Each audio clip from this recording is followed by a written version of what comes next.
자, 안녕하세요. 주식 정리해드리는 주정남입니다. 오늘 시장 굉장히 많이 빠지고 있죠. 와, 이 상승 종목, 하락 종목 보면은 하락 종목 숫자가 어마어마하게 많다라는 걸 알 수가 있는데, 제가 계속 말씀드렸잖아요. 이게 CPI랑 옵션 만기일이라서 변동성 커질 가능성 높다고.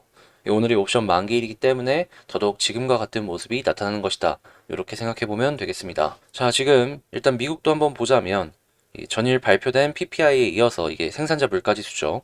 이번에 발표된 CPI, 소비자 물가지수가 전월 대비 0.9% 상승하면서 굉장히 높은 수치를 기록하는 모습 보여줬습니다. 이 변동성이 큰 식품, 에너지를 제외한 근원 CPI도 전월 대비 0.6% 정도 상승했는데요. 이 CPI가 인플레 우려로 엮이기 시작할 수밖에 없고, 금리랑도 계속해서 연결돼서 얘기가 나올 수밖에 없기 때문에 벌써부터 페드가 예상보다 빠르게 테이퍼링을 종료, 금리 인상까지도 연결을 해서 진행을 해야 된다라는 의견도 이제 목소리가 조금씩 높아지기 시작을 했습니다. 당연히 이러한 부분들은 증시에 안 좋은 영향을 미쳤고 다우, S&P, 나스닥, 필라델피아 모두 빠지는 모습을 보여줬다 연결해서 생각하시면 되겠습니다. 자, 그리고 금리 인상이 된다라고 했을 때 가장 큰 피해를 볼 게 어디냐라고 이제 생각을 하면은 저는 성장주다라고 보거든요. 성장주는 기본적으로 시장의 유동성이 많을 때 많은 상승을 보여주는데 금리 인상이 만약에 빠르게 진행이 된다면 시장의 유동성이 줄어드는 효과가 될 것이고 이는 당연히 성장주에는 악영향으로 미칠 수밖에 없다라는 겁니다. 그래서 이렇게 연결해서 보시면 될 것 같고 다만 이제 실업지표 같은 경우에는 26만 7천 건을 기록해서 전주 대비 4천 명 정도 감소하는 효과를 보여줬고요. 인플레 요인 중에 하나인 유가 같은 경우에는 미국의 전략 비축유 이 공급 기대감과 원유 재고 소식이 나오면서 하락하면서 한 81.34까지 3.34% 정도 떨어져서 마감을 해줬어요. 채권 가격 같은 경우에 약세가 나와줬고 달러 강세, 금 가격 상승, 그리고 원달러 같은 경우에는 현재 1184원에 유지가 되어 있는 걸 확인을 할 수가 있네요. 이 원달러가 계속해서 이제 올라가는 모습을 보여주면요. 외국인 입장에서는 환차손을 신경을 안 쓸 수가 없기 때문에 외국인 매도세로 조금씩 연결이 될 수 있거든요. 갑작스러운 변동이 크게 이루어지면은 그 부분은 신경을 써서 지켜보시면 되겠습니다. 자, 그리고 리비안 전기차로서 최근에 굉장히 많은 주목을 받았던 회사죠. 거래 첫날 45% 정도 올랐다라고 하는데 지금 포드람 GM을 상회했다라고 하거든요. 확실하게 이 자동차의 패러다임이 전기차로 넘어간다라는 게 느껴지기 때문에 관련 섹터 종목들 계속해서 보시면 좋겠습니다. 자, 그리고 현대차의 미국 공급 차질이 내년 상반기까지 지속될 것이다라는 의견이 나오고 있어요. 이것도 한번 보시고 HSBC가 카카오 올해 내년 영업이익이 하향 조정으로 봐야 된다라는 의견이 나왔어요. 목표 주가는 14만 원 유지를 한다라고 하는데 매출이랑 영업이익 자체를 하향 조정을 했기 때문에 이 부분이 시장에 어떤 식으로 영향을 미칠지 요거 체크해야 되겠습니다. 자, 그리고 요소수 같은 경우에는 차량용 요소수 3개월치를 지금 구했다라는 얘기가 나오고 있죠. 근데 급한 불은 껐다라고 해도요. 산업용도 생각을 해야 되고 사태 장기화가 됐을 때 우리는 어떤 식으로 진행을 해야 될지 이것도 체크를 해봐야 될 것 같습니다. 자, 그리고 HMM 같은 경우에 지금 석 달간 2조 2,700억 벌었다라고 하죠. 이게 말도 안 되는 시가총액 대비 영업이익인데 공매도량도 많고 그리고 향후에 이 물류 대란이 해결이 되었을 때 HMM이 영업이익을 지금 수준으로 찍어낼 수 있느냐, 요것도 어느 정도 의문으로 시장이 다가오는 모습 보여주고 있거든요. 차근차근 물류 대란 끝나고 매출이 어디에서 유지가 되어줄지 요거를 주의 깊게 보면서 HMM 분석해 보면 좋을 것 같습니다. 자, 그리고 G2 생산자 물가가 역대 최고라고 하고 있어요. G2면은 미국, 중국이겠죠. 한국도 여기엔 악영향을 받을 수밖에 없으니까 한국 쪽 보면 좋으실 것 같고, 그리고 오늘 옵션 만기일이고 중국 광군제입니다. 그리고 내일 MSCI 반기 리뷰가 있어요. MSCI 관련해가지고 이제 편입이나 아니면은 퇴출이 되었을 때마다 관련 종목들 같은 경우에 어마어마한 상승이나 급락으로 이어지곤 했잖아요. 요거 한번 보시면 되겠고. 자, 그리고 내일 유류세 20% 인하 예정이다라고 합니다. 유류세가 떨어진다면 이 기름의 소비 이런 것 관련해가지고 관련 섹터에서 움직이는 모습이 나타날 수 있으니까 이것도 한번 괜찮게 보면 좋을 수 있겠죠. 자, 지금 아무래도 시장이 굉장히 떨어지는 모습을 보여주고 있다 보니까 많이들 힘들어 하실 텐데 옵션 만길이다 보니까 변동성이 커가지고 어느 정도 예상은 가능한 상황이기에 더욱더 이제 좀 뼈아팠던 그런 하루인 것 같습니다. 시장 어떻게 돌아가는지 다 체크하시면서 긍정적인 부분 보면서 그쪽으로 차근차근 이제 발걸음을 옮겨 나갔으면 좋을 것 같고요.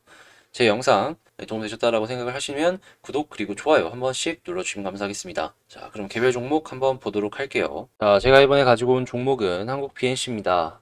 일단 오늘도 또 떨어지는 모습을 보여줘서 이제 이 주주분들께 마음을 많이 다치게 하는 그런 모습을 보여주고 있는데, 일단 뉴스가 나온 건 있어가지고 이제 알고 있는 내용이긴 하지만 한 번 더 체크하고 그리고 수급이랑 한번 보도록 하겠습니다.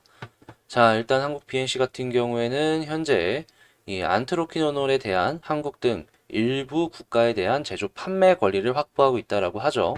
자, 이 부분에 있어서는 지금 굉장히 속도를 붙여가지고 차근차근 진행을 잘 하고 있다라고 얘기를 하는데요. 이 먹는 경구용 코로나 치료제 같은 경우에는 벌써 화이자랑 머크 쪽에서 치고 나가는 모습을 어느 정도 보여주고 있기 때문에 정말로 긴급 사용 승인까지 떨어지는 모습을 보여주는 것이 아니라면 계속 주춤주춤할 수밖에 없을 것 같다라는 생각이 드네요. 자, 그러면 한국 BNC. 자, 일단 한국 BNC의 수급을 봤을 때 제가 어제 말씀을 드렸던 게 뭐냐 하면, 이거 보신 분들 아실 텐데 외국인 여기서 물려가지고 일부 물량 정리하는 자리일 수도 있다라고 했죠. 네, 딱 그 모양이 되고 오늘 추가 하락이 보여지고 있네요. 대략 한 7.8% 정도 떨어지고 있는데, 이 부분에 대해서 객관적인 지지 라인이 지금 어느 위치에 있는 거냐, 일단 121선을 그어보면 안 맞을 거예요 아마. 저 121선보다도 떨어진 상황이에요. 자, 그러면 여기는 어디냐? 지지라인이 아예 없는 거냐? 그건 아니고요. 월봉을 봤을 때, 자, 10개월 선 부근에서 마지막으로 도착을 해 있는 모습을 보여주고 있습니다. 자, 근데 이게 정말 조금 어떻게 보면은 여기에 올인을 해야 되는 게 뭐냐면요. 이 10개월 선마저도 이탈을 하면은 없어요, 이제. 없어요. 주봉상 60개월 선인데, 60주 선인데, 이거 13,000원이거든요. 이거 기다릴 수 있습니까? 이거 못 기다려요.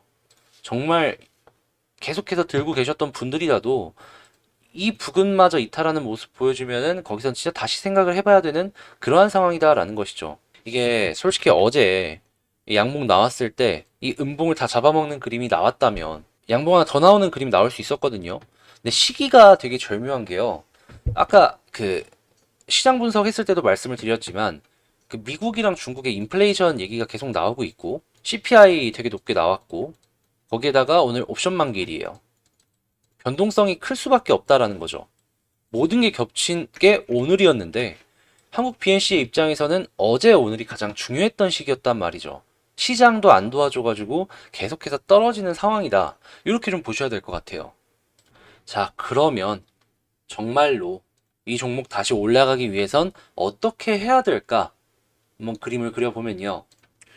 지금 지지라인 도착을 했잖아요. 이 부근은 절대 이탈 안 했으면 좋겠어요. 이탈 하더라도 하루 이틀 사이에는 어떻게든 회복했으면 좋겠어요. 이게 첫 번째예요. 자리 지키는 거. 그리고 두 번째는 어제 나왔던 양봉 자리 있죠. 요 음봉. 요 음봉까지는 어떻게든 올라가 줬으면 좋겠습니다. 어떻게든. 이게 올라가 줘야지 그나마 이 121선이라도 아래 깔 수 있어요. 여기를 깔면은 이전에 저점 부근이랑 겹치거든요. 그죠? 그러면 이제 올라가게 될 시에 쌍바닥으로도 볼 수 있다라는 말입니다. 현 부근은 개미 털기 후에 올리는 그림일 수도 있다라는 거예요. 그런 식으로 진행이 되었을 때, 그럼 이제 추가적으로 생각을 했을 때 21선을 뚫고 올라가면은 물을 타볼 수도 있겠죠. 제가 이전에 이제 91선이 생명선이고 이탈하는 모습을 보여준다면 지속적인 하락이 나올 수 있어갖고 요건 좀 조심을 해야 된다 해서 여기서 이제 절반 정리, 이제 부담스럽다라고 하면 여기서 절반 정리하고 나머지를 지켜보는 게 어떨까라고 말씀을 드렸긴 했지만, 요런 식으로까지 강하게 연이어서 급락이 나오는 걸 보니까 마음이 아프긴 하네요, 저도. 그리고 이제 신규 매수 하시는 분들은 제가 이제 영상 끝날 때마다 말씀을 드리잖아요. 저라면 어디서 신규 매수를 할 것 같다. 21선 돌파하면 매수를 할 것 같다라고 지속적으로 말씀을 드려왔기 때문에 아마 이런 상황은 피해갈 수 있었지 않을까 싶네요. 근데 이 21선 돌파 후에 매수는 아직 끝난 게 아닙니다. 요거 다시 올라가고 21선 뚫어주면은 물탈 자리가 나올 수 있어요. 현 북은 어떻게든 지지를 해주기를 바라며 21선 돌파했을 때 여러분들과 같이 전략 대응하면서 수익권이나 아니면 하다못해 본전로까지 연결이 됐으면 좋겠네요.